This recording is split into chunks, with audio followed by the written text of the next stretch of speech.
Hello, everyone. This is Stacy. Welcome to The Landing.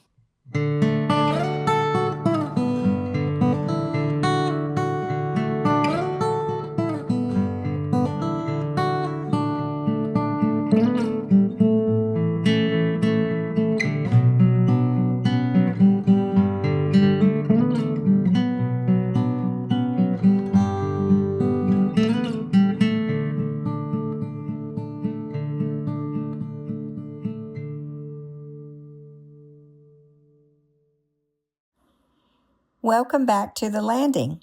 Today we are spotlighting an interesting interview with Mrs. Elsie Ballance Garrish, conducted in 1988 by Ms. Amy Glass as part of the Linking Generations collection. Mrs. Garrish was born on Ocracoke, left for many years to train and work as a nurse in Raleigh, but returned to the island in 1963. In this interview, she talks a great deal about delivering babies as a midwife's assistant on the island. I hope you enjoy this conversation just as I did. This is tape one of an interview with Elsie Ballance Garrish, and we're in her home in Ocracoke, North Carolina. Today is July 21st, and my name is Amy Glass. Ms. Garrish, I'd like to start out by asking you when you were born. I was born January the 4th, 1915, in Ocracoke. And where was your home place where you were born? It was next door to Kenny Ballance. You just visited there in his home. That my mother's home was the one next door to that one. There's no street, so I can't tell you exactly. It was next door to it. Was it behind it or next door, like if you're facing it to the left? It would be to the left. If you're sitting on his porch, it would be to the left. Oh, uh-huh. That house is still standing? Yes. And what were your parents' names? Elisha and Emma Gaskins Ballance.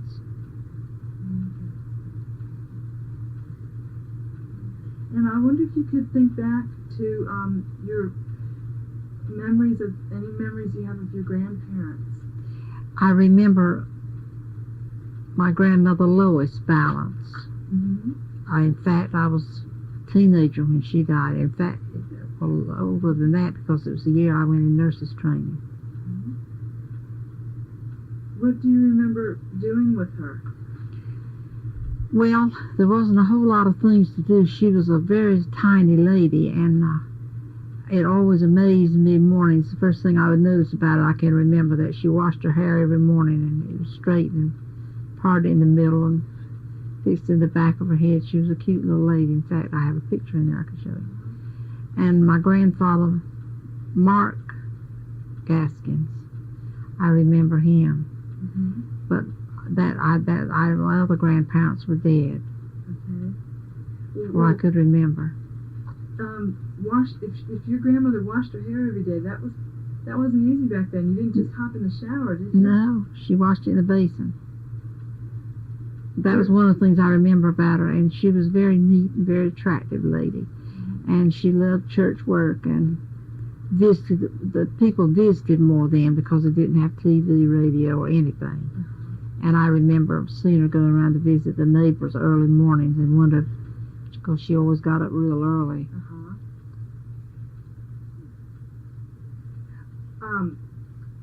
And what kind of memories do you have of your grandfather? Well, he was a tall, ruddy sort of a fella that worked on the water most of his life and went on seagoing vessels. So he wasn't around a lot. He was traveling, yes, until his later, he had many bad years toward the end of his life. He was sick right much. And of course, I don't remember my grandmother. I had a step grandmother, and they had a little garden and had chickens and ducks and geese and things that most people here had then. And I remember going there with my mother most every day because I just lived in a house just a few doors back of us. And they were very precious to me, both of them, my grandparents. Did he ever tell you stories about being out at sea and being in a storm, or? Well, I can catch that up with my father, because I heard more of that from my father than I did my grandfather. Okay, can you tell me about what your father was like? Well, his first wife died after they'd been married about 6 years, and then he married my mother. He didn't have any children by the first wife. But before he married, he also went to sea. He went to the West Indian Islands, and he fished off the Jersey coast, and they went up into Maine on vessels, but I don't know what they went up there for. Probably lumber, huh? Lumber. And they would take things like, I think sometime I've heard him say they would take like things they had in the South, like molasses and different things on cargo ships.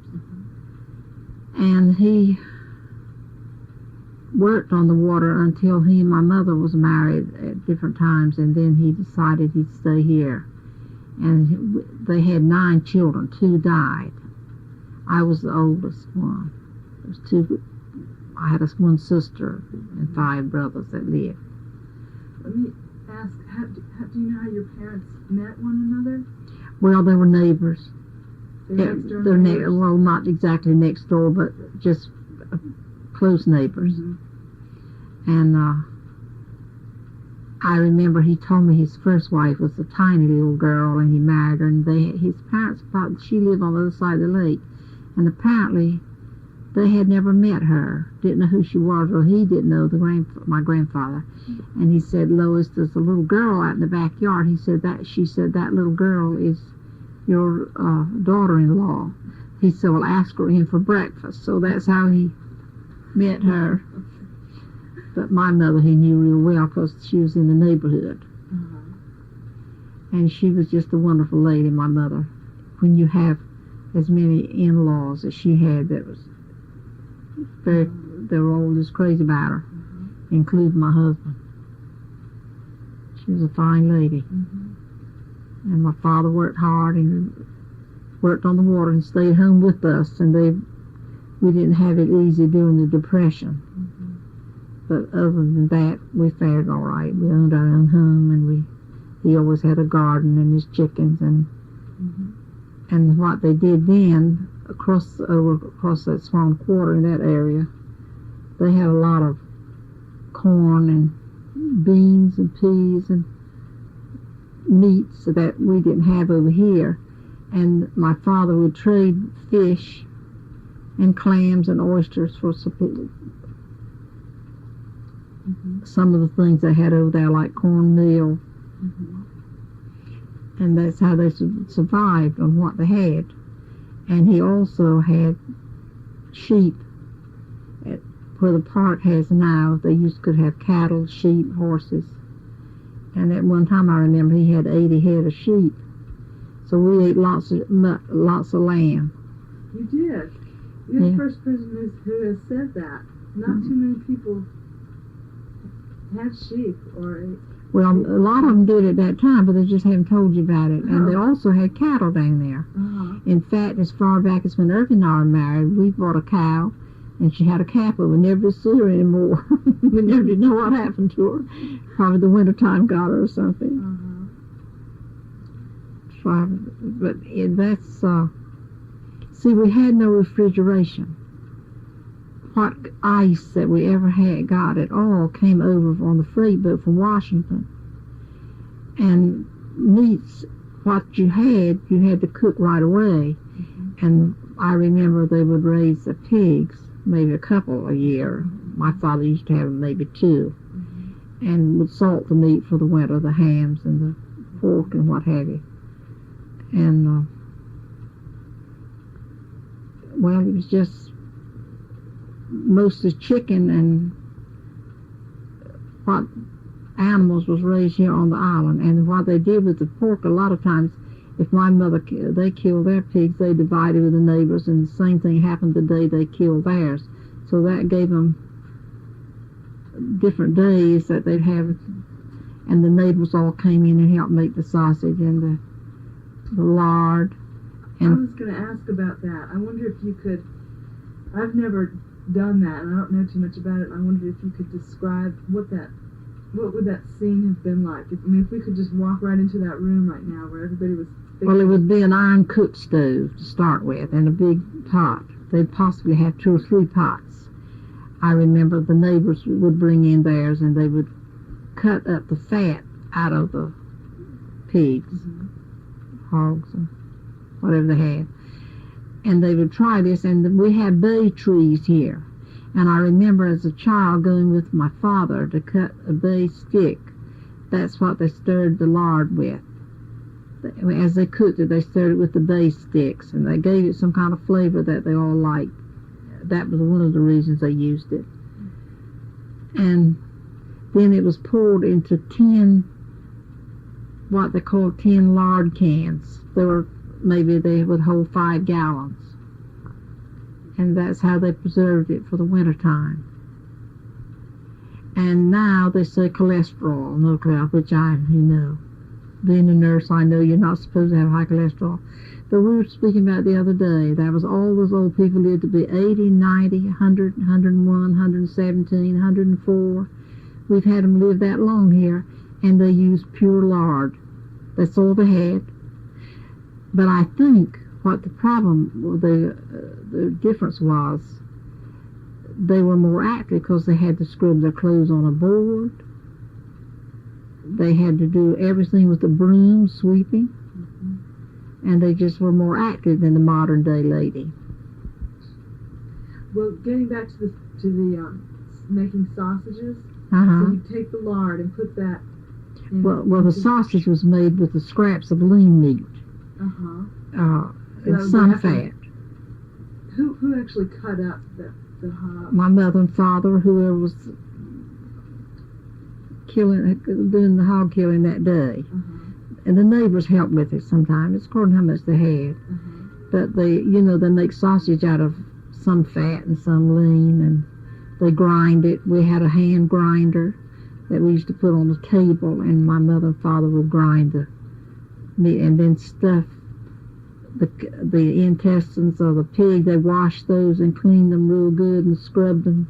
They went to a lot of process, different things to make them sanitary.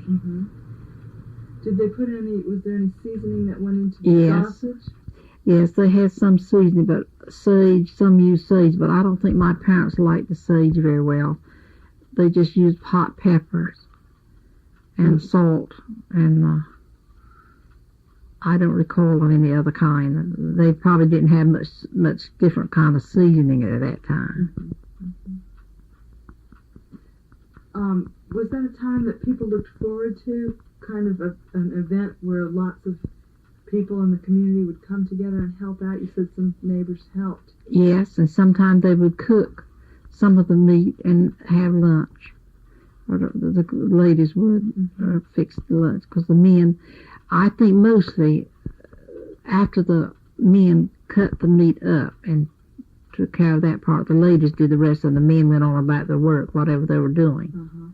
It would have been cold then. That would have been winter time. Well, right? it was usually about November. It would be cool weather anyway. It had to be cold enough so that the meat wouldn't spoil. I was going to ask about, back up a little bit and ask about your dad. He was a fisherman. On Ocracoke he was. He had worked on boats, freight boats, and I guess you would call them steamers. In the Sound? Well, they would go to different localities, like as I told you, the West India Islands. And I asked him one time why they didn't go south more. He said because of the fever. And it was malaria later. I understood what it was. They had a lot of malaria. At that time, they didn't have a lot of medication for it.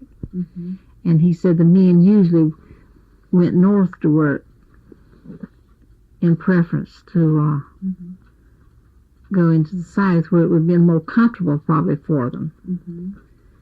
But that was the reason. Did he tell you any stories about the West Indies? Or? Well, he had a bad accident on one of the boats one night. The the boom, something broke and a block hit him in the head, and he always talked about that block that hit him in the head. He thought he was still having trouble from it, but he never really did. He never was sick much. But that was an accident he had somewhere at sea. I don't know. He was very sick for a while. And he also, as a teenage boy, was in the hurricane of 1899. They were down about somewhere near where the campground is. There was 2 older men and 2 young boys, I believe.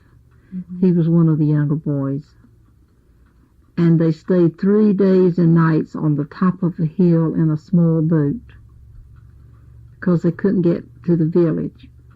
And when the wind subsided and the water, of course, started to ebb away, he walked home. And he said sometimes that the water was so deep he'd have to swim across the gullies and places that the water was deep. And when he got home, his mother, which lived right at the house that you were visiting today, Kenny's, that's where her older home was, the older home was. He walked in the kitchen, which was built away from the house, to get something to eat because he was so hungry. And the mud from the lake, at that time, it's clean now, but then it was muddy. Has been dredged since then. It was so deep on the floor that he slipped and fainted, and there was nobody home.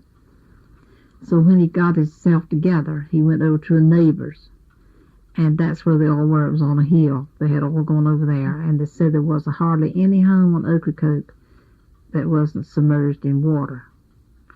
But he was telling me how good the lady's biscuits were that morning, and her hot coffee that she had for him when he got there. But they didn't have anything like we have now without lights or things. They just had just regular wood stoves to cook on, and so that wasn't much of a hardship at that time for them.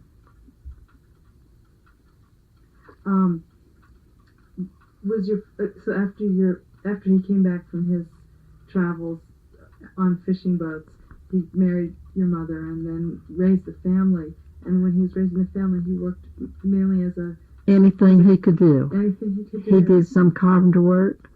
He worked on the water. When they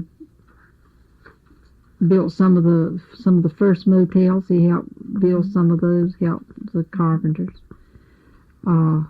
Just any kind of job that came available at that time. Would you say his work was based on seasonal kinds of things? Well, in the wintertime he would do certain work, and in the spring or summer he would do other kinds? Well, it was according to the weather and what jobs there was available at the time. In spring it would be crabbing maybe, and in the wintertime it would be oystering, in the summer it would be clamming and fishing. And he fished a lot at night. They used to do what they call mullet fishing, and he would go fishing at night. So we always had plenty of seafood. And that's one of the things we had plenty of, and now a lot of times we can't even hardly get it here. Oysters. Were you going to say something? Sorry. I said the oysters, this year the red tide, and they're spoiled our oysters, but I can remember we always had oysters in the wintertime unless the weather was real bad. I was going to ask you about some of the foods that your mother prepared, and maybe you helped her prepare. How would you fix, like, say, oysters? How would you eat those? Well, I'll start with breakfast. Okay. She usually fixes a pot of hot oatmeal and maybe scramble some eggs or boil or fry eggs. And as I said, sometimes we would have some kind of meat with them for breakfast, but not always. And for lunch, he cooked a lot of clams because the boys all particularly like clam chowder. How would she fix clam chowder? Well, you would probably call it a soup. I call it chowder, but you chop the clams and save the broth and put them on to cook them with the broth after you strain that. Potatoes and onions, and some people use a little bit of cornmeal to thicken the chowder just a little bit. And I know my mother always did use a little bit of salt pork and fried it out like and added that to it. It keeps it from being so bland. Mm-hmm. And you cook it for about an hour and a half or 2 hours. Actually, if you let it simmer, it's better. Mm-hmm. And oysters, we had them, most of us liked ours raw better than any other way. But we would have them fried and steamed, and oyster stew was fixed just about like the clams, except you didn't put potatoes in it. Mm-hmm. And we had scallops. I remember one year that they were so plentiful that my grandmother and my aunt and the neighbors would open the scallops through the day as the men would catch them. They're so plentiful. They come in different seasons, I think, different years. Some years you may not see, and then next year you may have plenty of them. I think last year, year before last, they had lots of them. Mm-hmm. Year before last. And they were cooked just fried in batter cakes or fried single if they were large enough. And my mother always cooked her own bread. She would have hot bread for breakfast, biscuits, and then for lunch she'd fix cornbread, because most of the time we would have seafood with that. And she made rolls most days, because she had to cook a lot of bread, because there's a lot to eat. The boys, they'd be working hard too, and she made bread, cooked bread about 3 times a day, really. When she made her biscuits, did she have a rolling pin that she used? Well, she usually mixed hers up with a spoon or something, or with her hand. Uh-huh. She didn't roll hers out. She just made hers out with her hand. Oh, so she even formed them? Made her own rolls, that way, instead of making it with a rolling pin. Mm-hmm. And my mother was crazy about sweets. And she would always have something. She'd try to make something, if it was a rice pudding or a custard or something, and she would, whenever she could, she'd fix us a dessert too. Mm-hmm. We didn't have it all the time, but whenever she could, my brothers always talk about nobody could make a rice pudding like my mother could. How did she make rice pudding? I can't tell you. I'm not sure. I know she used eggs and sugar and raisins and just boil the rice and add the sugar and the milk and the eggs and flavoring of whatever kind. Some people put pineapple in it. And, but she just made hers mostly with, she liked lemon flavor. What about fruit? Did you have much fruit here? We didn't have a lot of fruit because, see, as I told you, it had to come over on the freight boat. In the wintertime, we would get oranges and apples. But in the summer, there was a few apple trees and a few peach trees. My father had some right nice peach trees at one time, but the storms would come along and destroy them. And then he had grapevines, scuppering on grapes.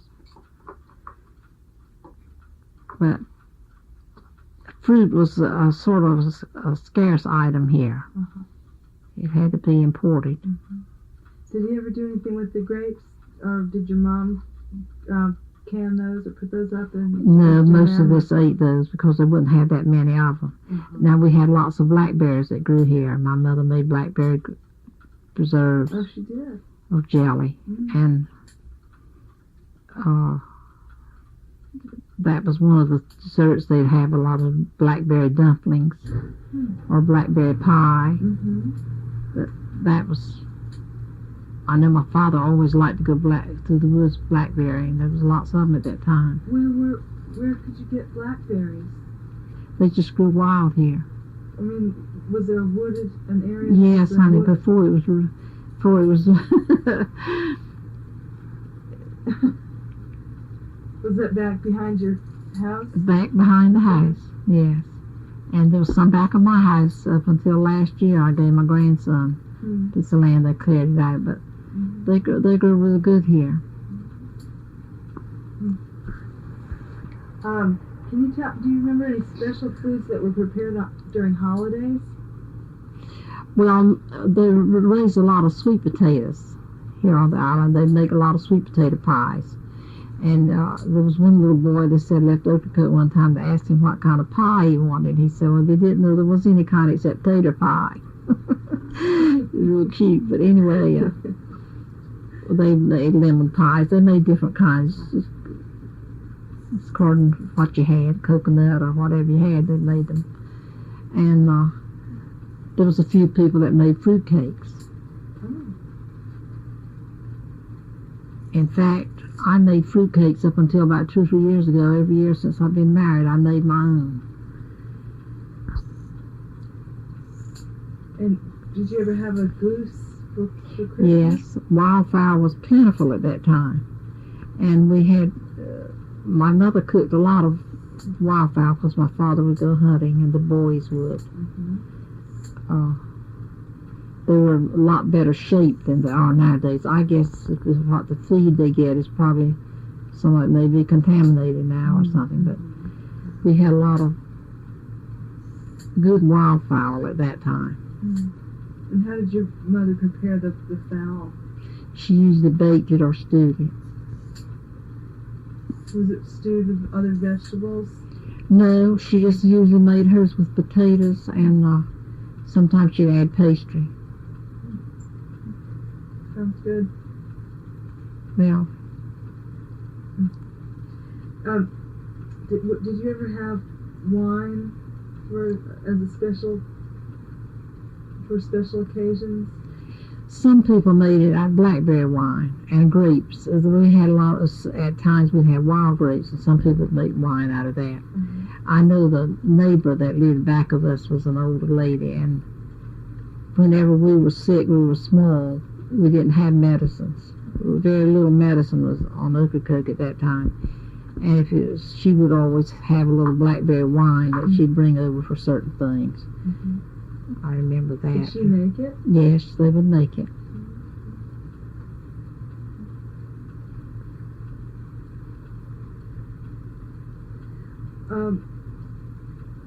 Were you, as the oldest in your family, did you take care of your younger brothers and sisters as they were coming along? Yes, and another thing, as I grew older, when the children were born, I would have to stay home from school to help my mother, because back then they didn't let you get out of bed like they do now. They kept you in bed 9 days or 8-9 days, Mm-hmm. and they were not allowed to do much of anything. My mother did more than she should have done, I'm sure, but I remember having to take care of the younger ones and helping her. Mm-hmm. What was it like around the house when you had a new brother or sister? Well, we had midwives. I was the only one that was delivered by the doctor. There was one here visiting us at a summer cottage or something, and he was with the midwife that delivered me. But the rest of them, my mother didn't want him. My father went after him anyway, but she didn't want a doctor. She wanted a midwife. But anyway, we had the best one that ever was born, I reckon, that lady. She was really a good one. Who was that? She was Mrs. Charlotte O'Neill. Mm-hmm. And I know she delivered many, many babies. Mm-hmm. And I don't think she ever lost but 2 mothers, and that was a complication from pneumonia or something. Mm-hmm. Of course, there was some earlier midwives. Mm-hmm. But I don't remember them. Uh-huh.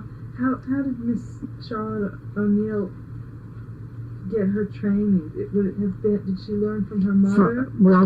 Yes, I think it was either her mother or her aunt. Somebody in the family was a midwife before her. Uh-huh.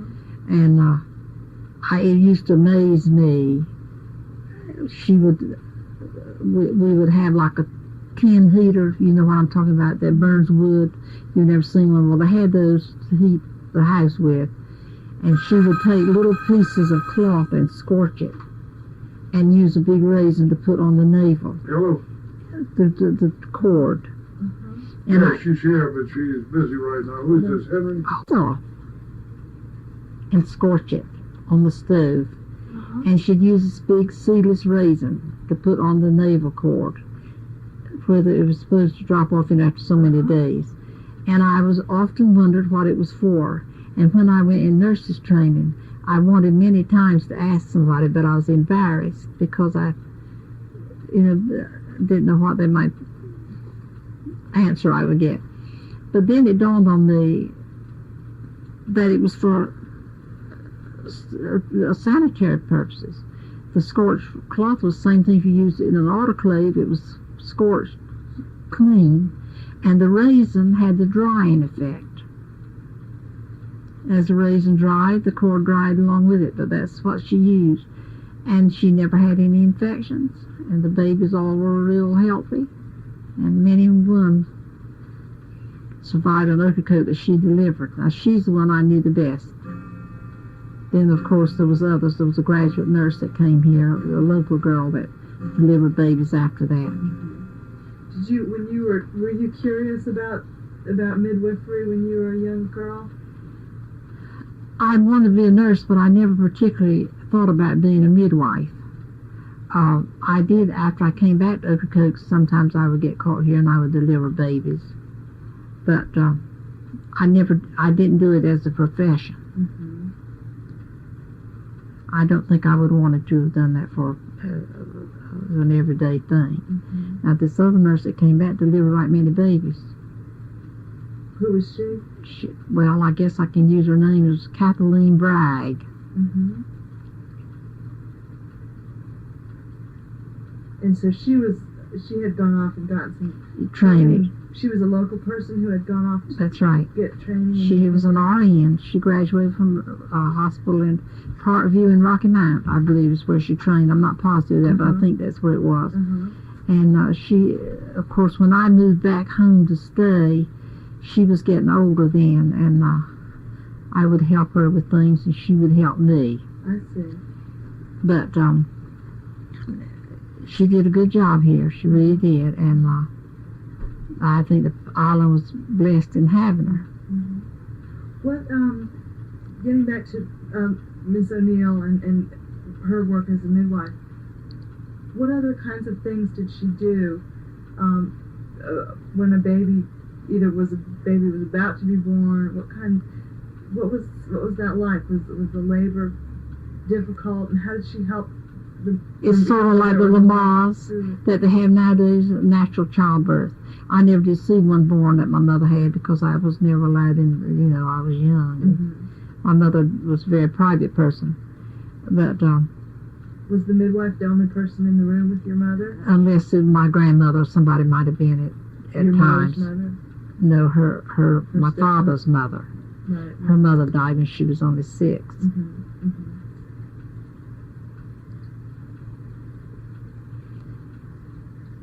It's interesting to me because it seems like that being on an island and not having any of the technology that we have, it seems to be so important now that so many babies were born, and they were born successfully. A lady came by not 2-3 years ago and said to me, she said, "Could I ask you a question?" And I said, "Yes, if I could answer it, I will." She said, "Was babies ever born on this island?" I said, "Lady, we had only sailboats that was in here at the time, little boats, sailboats. There was nowhere in the world you could get them hardly to the mainland to have a baby born. It would have to be born at Ocracoke."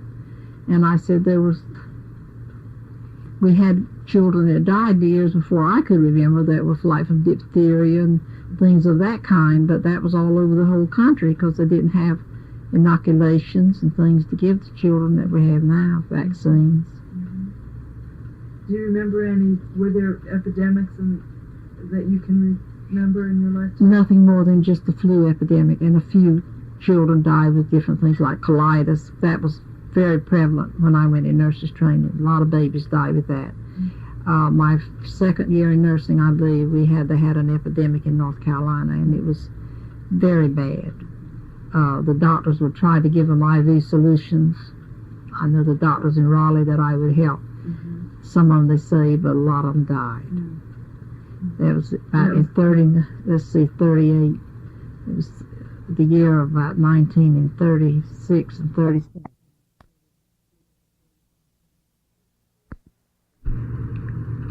This is tape 2. Could you just explain to me how you got into the nursing profession? We didn't have a high school here when I first grew up. And I went to school over at Hatteras one year and stayed with my uncle. And then I went to Washington at a boarding school for 1 year, Washington, North Carolina. And I really wanted to go to college, but I graduated in 1932, and that was right at the height of the Depression. So I had always thought I would like to be a nurse, and I had lots of material that I had ordered from places. Books? Books, like from Chicago School of Nursing, and I would read about it. But anyway, I had to work 3 years after I got out of high school before I could raise enough money to go. It didn't cost much, but dollars were very few at that time. But anyway, I went to Raleigh, and my mother said, ride the train. She thought that was safer, so there was a train that went over the water at Beaufort that goes to Moorhead, and I thought, never again will I get on a train. I had never been on anything like that. What was it like? Well, it was scary because it was over water. You know how trains freeze. I think I'd be frightened now. But anyway, we had to go into Goldsboro, and I believe we changed there. I believe it did. But I met a boy on the bus or on the train that was going to Raleigh to State College, and later his friend his sister who lives in Beaufort now turned out to be one of my best friends. She was in nurses training with me as a younger student. But anyway, I got into Raleigh late at night, and his aunt met me and took me to her house till the next morning. And Who's then Whose aunt? my husband's aunt. Oh, She lived in Raleigh at the time, and she. You weren't married at that time? No. And of course, that was an experience too. So many things that those girls took for granted, I didn't know about because I hadn't been thrown with electrical things. We didn't have electricity at that time. So that was the first time you had Other than, no, when I went to boarding school in Washington, they had electricity over there, but that's the only. But anyway, I don't think anybody ever enjoyed anything any more than I did my 3 years of nursing. It was really hard at that time because 12-hour duty, and you didn't have maids to do the scrubbing of the things that you have nowadays. They have hired help. But I enjoyed it very much. And after I finished training, I didn't get home at Christmas time but once during the whole 3 years. I did have a 2 weeks vacation a year. And that was nice, being able to come home in the summertime. But did anyone from your family here visit you in Raleigh? they came from a graduation, my aunt and my brother. And there was another, Thurston Gaskell's had a girl they took as a child, and she went in nurses training with me too, but she left and got married before she finished her school. But she was a real good nurse, and she's died recently. And she helped out a lot on Ocracoke, really did a lot of work in the community. Who was she? She was Elizabeth Gaskins Howard.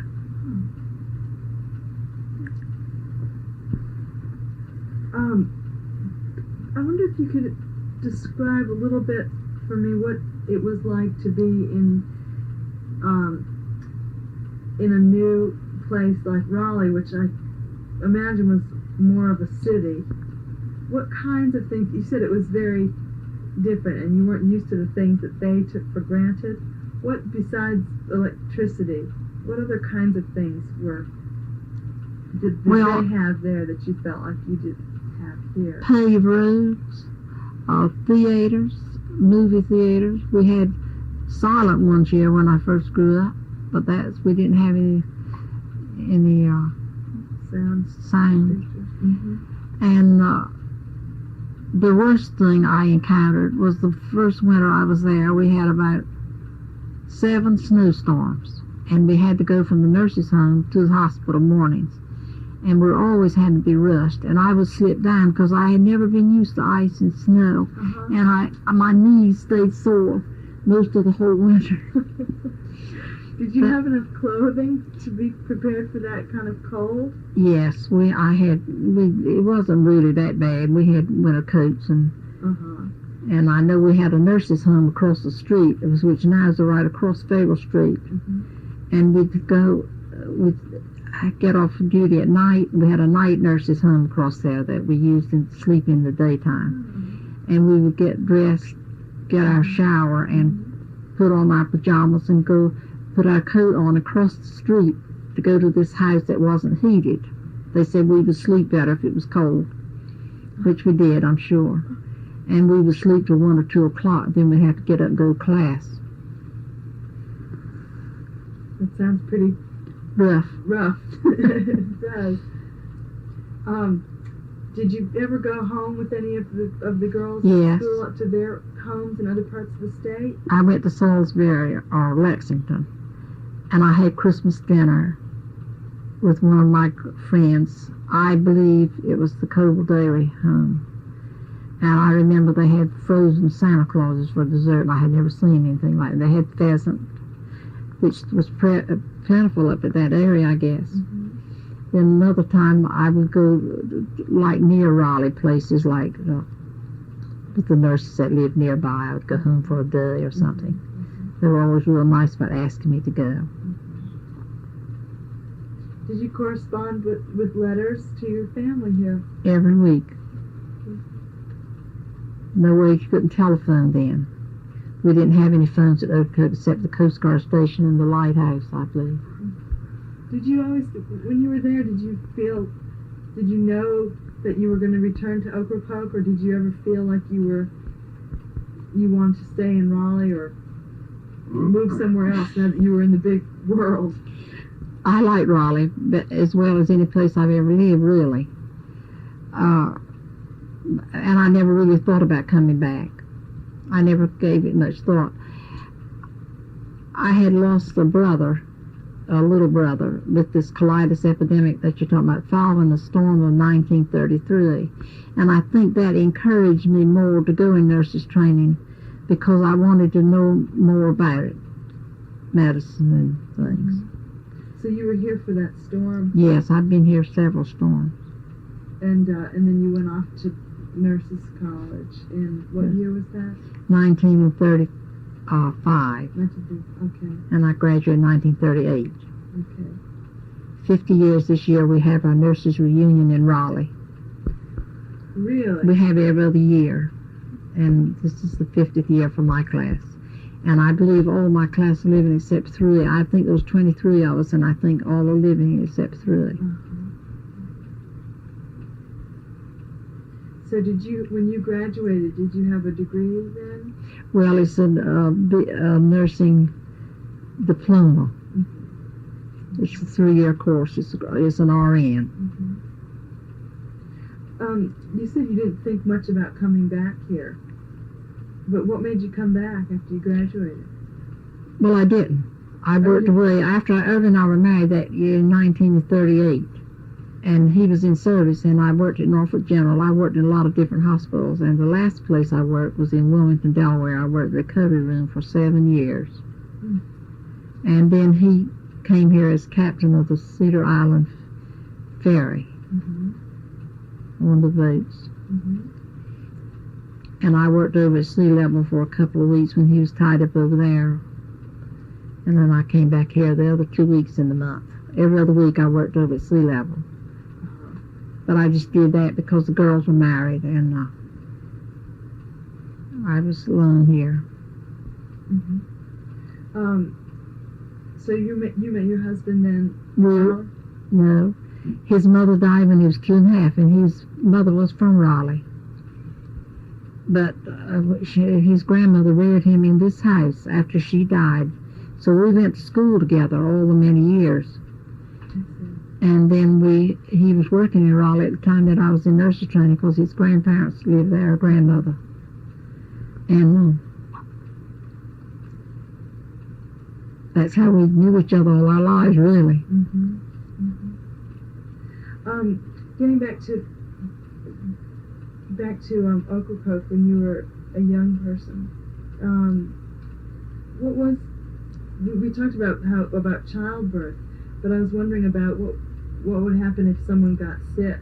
What kinds of options were available to take care of you? Say if you had something fairly mild like a cold or. The mothers took care of the children, and sometimes the grandparents would come in with some kind of a remedy. But I don't recall of ever seeing very few medicines of any kind in our home. My mother never did give us much patent medicine. What did she use? Well, she would use aspirin if they had aspirin. And that's about all. She didn't give us a lot of drugs of any kind.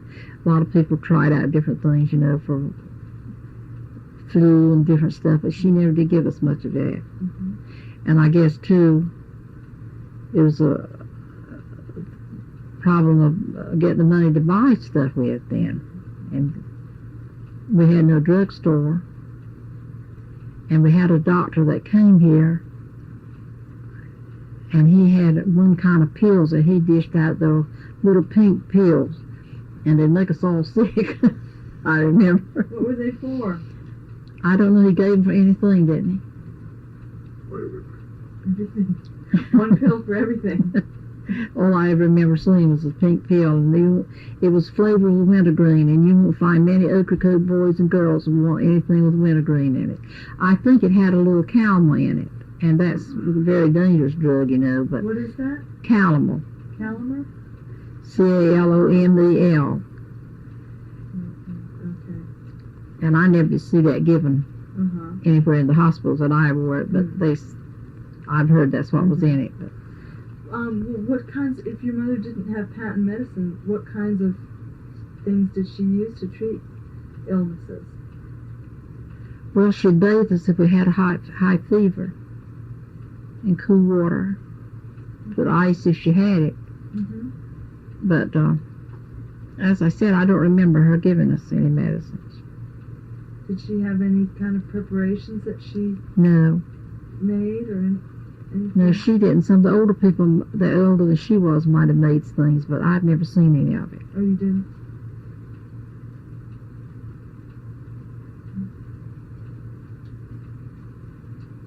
Was there much in the way of preventive medicine? Like, did she ever talk about, if you ate certain foods, then you wouldn't get sick? Or That's right. And particularly the older people, they thought oysters and sweets would make you sick, and some people wouldn't drink milk with fish if they had fish. But when I went in nurses training, I learned different. They said any food that was fresh wouldn't hurt you if you're eating it together. So I learned that much anyway. Must have been hard to keep things fresh, particularly without refrigeration. Well, it was, but they cooked fresh foods every day. I once worked with a girl from Iran, and she told me that's what it was. She said she couldn't get used to refrigerating anything because where she lived, they cooked their food fresh every day. I said it was sort of where I live too. It's the same situation, I guess.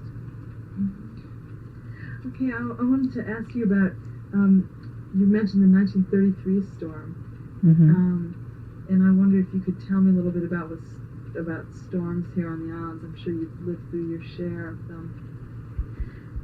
Well, the 1899 was supposed to be the worst one. Then they said the 44 storm came along, but I wasn't living here then. I was living in Newbern. But that was one that did an awful lot of damage in Ocracoke, and the 1933 storm followed one we'd had the week before. We had two right together. They came right together. And I remember we had large, right good size oak trees in our yard that was uprooted in that. And the water would come in the houses because it seems like then they didn't build the houses like they do now high. They were built mostly low on account of the winds. The old people thought that they would get wind damage if the houses were built too high. In fact, this house I'm living in now is 100 years old this year. And I think his grandmother told me the water had only been in this house twice. Once. 44 storm. Is this? And we've raised it. Up on no. No, it's the lot is low, and we've raised it up where we don't think it'll come in it again. Hopefully. Well, what was that 33 storm like for you? Did your family all stay together in one room, or what? No, my aunt had a new house, the one that you were just visiting over to Kenny's. That was her new house, and of course that's a low house. It's sort of a bungalow, and our house was taller than that, and my father and mother would take the children and go over there because my grandmother and my aunt lived there alone, and in case something, the window broke or something. But always in a storm, and I used to dread it for that reason. I didn't like to leave home to go anywhere. Spend the night. Yeah.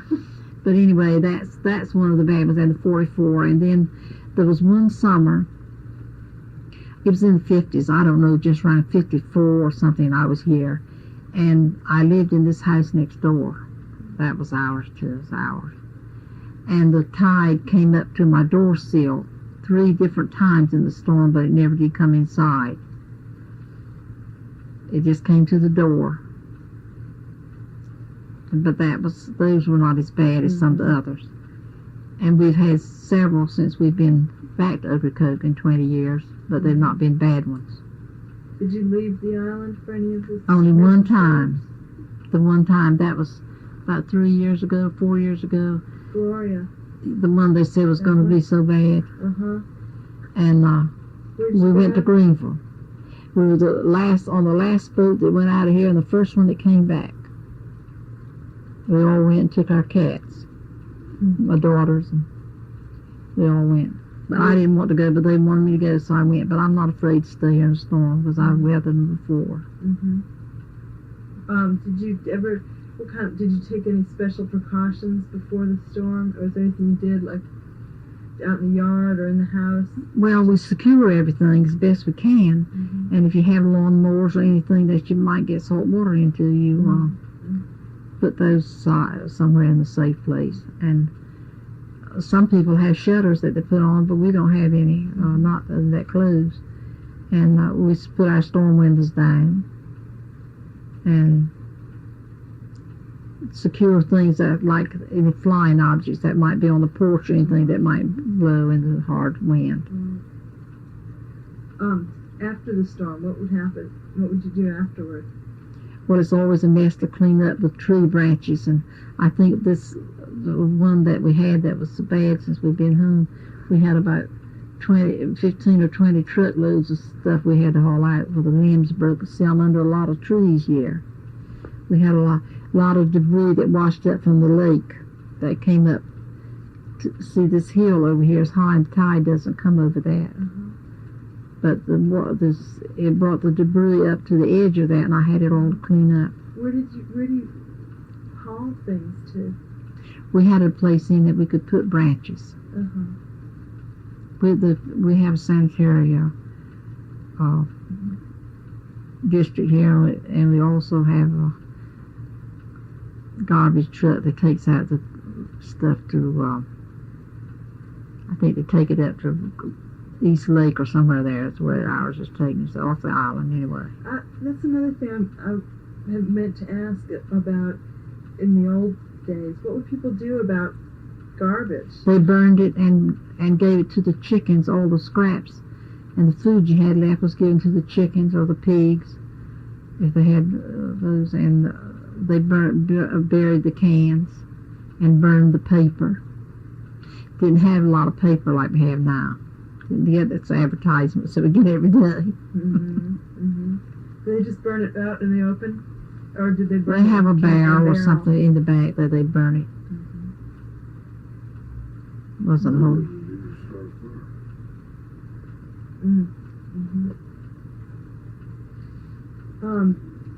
You also mentioned a little earlier that the Depression you said it had a very bad effect on the village. And I wonder if you could tell me what what that was like? What kinds of things were affected? Well, Ocracoke was one of the last places to feel the Depression. It had hit everywhere else before it really hit us. Most everybody on the island owned their own home. As I said, you could get food some kind of way here because you could get it from the water, or you could get vegetables and raise your own vegetables and things here. And as I said, there was not much money made on Ocracoke at that time anyway. There was the Coast Guard that had some employees, and the lighthouse keeper, and some stores. But the majority of the people had to go off the island to work. Now that was bad because a lot of them that had work on the mainland had to come back home because they lose their jobs. But and it was actually the last place to come out of the Depression. It hit us last, and we were about the last to leave. They started the WPA, that helped out, and the different projects that our good President Roosevelt had. That was helped the people here a lot. But there was nobody, I don't think, went hungry here. I don't think that. It was just, you had the staples, groceries to buy, but the rest of the things you could get from the land and the water. You were very fortunate in that sense because you had the natural and they resources. had lots of wood here then. See, they had a lot of land that wasn't cleared, and nobody said a word if you went to get your wood. And the freight boats brought in wood too, if you could afford to buy it. And I remember going to school. We had a pot-belly stove in the room that I was in, and a lot of mornings we would have to go out and get brush and things to make the fire. And at one time the county ran out of money to buy the coal, so we just used wood or whatever we could get to heat with. But we always had real nice teachers that would let us sit around the stove. But that was during the Depression, and some years before that. Yeah. I haven't heard too many stories about going to school. I know there was a school here and all, but I wonder if you could describe what your classes were like in school here on Ocracoke. Well, I started school when I was 5. I would have been 5 the 4th day of January, so I started a year earlier. I could go early because my birthday was on the 4th. And I remember having a teacher that taught me that hadn't even been, I don't know that she even had a high school education. The first lady that taught me, but my mother had already taught me my numbers and my ABCs and those things before I went to school. And we went a full, I guess, 6-7 hours of class. And the second year I had a teacher that had been to college, the 2nd grade. And we always could go home for lunch. We didn't have to worry about buying lunches or anything. We could go home, and we always had nice teachers, and we had a good school for it to be a small school. And we got the first high school in 1931. That was the first year that we had a high school at Ocracoke. And did you go to that? Yes, I graduated from here in 1932. So you had gone, you said you went off and boarded. See, they didn't have us, they only had to the 8th grade. So from the 8th to the 9th and the 10th. And we only had 11 grades. And so did any of the other, did your brothers and sisters go off at the same time to board and attend school? No, some of them dropped out and went back when we got to high school. Several finished in my class that had gone back to school that was older than me, 3 or 4 years older. But we didn't have, we just didn't have many students at that time to start with. We had maybe 50 or 60 students. At the class I graduated in, I think there was 11. And Irving's class, I think there was 10. So there wasn't many students, but yet we had a good school. We had maybe 3 or 4 high school teachers. Were there school games or sports or anything of that nature? They played baseball, and sometimes they had, I think, a volleyball. I've seen them have volleyball. Uh-huh. And we would have maybe a 15 minutes recess, but most times what exercise we got was after we were out of school. Mm-hmm. We didn't have a playground like they have now. Right. Small one that was just swings and things like the children have now playing. Did what sort of recreational activities did you have when you were younger? I guess there weren't as many store-bought toys around. What sort of toys did you have to play with? Well, we would have dolls, and my father would usually make us a cart of some kind that we could play with, sort of like a wagon. Uh-huh. And he'd make that for us. He'd make the boys crossbow and arrows to shoot birds.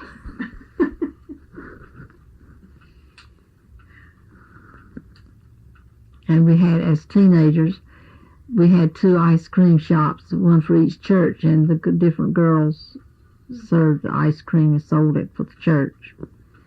And we had 2 dance halls, and we had lots of square dancing at that time. That's what the teenagers mostly did. If the parents would let you go, sometimes we'd have a hard time convincing them to let us go. But Did you get to go to some square dances? oh yes, I used to go. And were those mostly the local musicians who played at the square Yes, dances? most of the time. Sometime in the summer months, Thurston Gaskell's father had a place down over the water. He used to have a couple of men from Washington that came over and played saxophone and guitar or something. Uh-huh. But we had local musicians too, like Morris and Edgar. Did they did you ever learn any new dances there when you would go to the dance halls? No, but when I went in nurses training, there was several dances that we used to go to that they would have different kinds of dances, the jitterbug, and there was one they called the black bottom. I don't know, just remember how it went, but that was one of them. And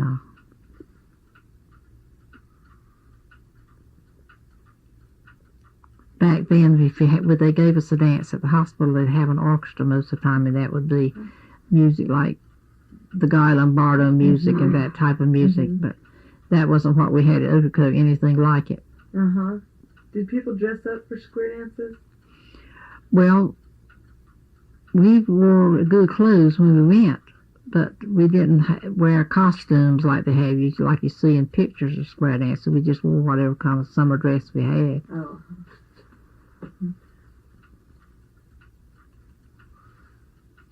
Well, you've lived here most of your life. You've moved away for a while, but then eventually you came back, and I just wonder if you could tell me in your eyes, what are some of the biggest changes in the area that you've seen over the years? I think it's in the people. Used to, we were closer because we didn't have the confusion that we have now. I'll call it confusion because that's what it is really when it gets crowded like it is now. You don't visit like you did before. Even families don't visit each other like they used to. I think I miss that, the congeniality among the people more than anything else. When the tourists aren't here during the off season, do people visit more? Well, we have more local activities going on, like through the church and the school.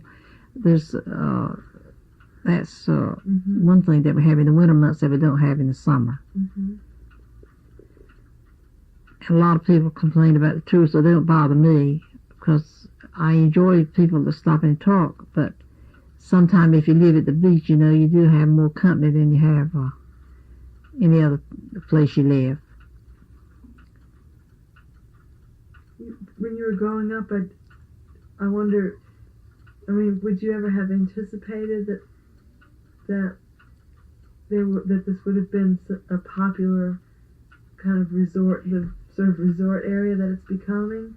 Well, it always was a resort as far back as I can remember, because in the summertime we had lots of people quite a few that had summer cottages here. Uh-huh. And we always had tourists that come in on freight boats or passenger boats or what have you.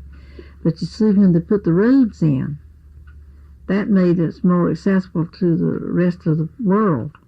Uh-huh. And more people came in because they had a way to get in here. And just think of ferries. I heard my son-in-law say one day last week they hauled on one ferry, or the ferries hauled 1,900 cars that day. That was coming from Hatteras. So you can see what an influx of people we have now compared to what it used to be. On the 4th of July, we would have a dance, and there would be right many people. But there's more goes by this road any day now than would probably be on the island as visitors at that time. I believe that.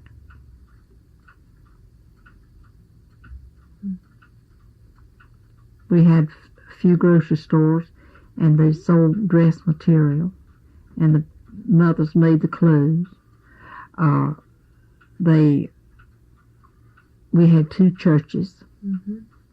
Actually, it ended up, at one time we only had 1 church until the Assembly of God came in here, because the Methodist church is united. Mm-hmm. Mm-hmm. So we just had that, and I don't know, as far as the activity now, there's not as much really for the young people as for recreation other than the beach as we had when I grew up. There certainly aren't any dance halls. Not anything. Here. No movie theater. We did have a theater later on. We had a theater, Mm-hmm. and they had movies maybe twice a week or something like that. But there's nothing here now, absolutely nothing, except the kids all work. They all have jobs, which you didn't have when I grew up, so it's one thing or the other.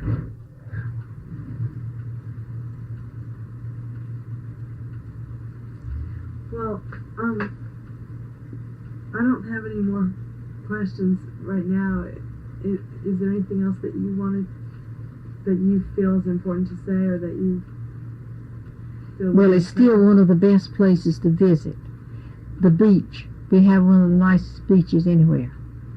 And even though the lake is getting built up with motels and what have you, it's still one of the prettiest harbors anywhere.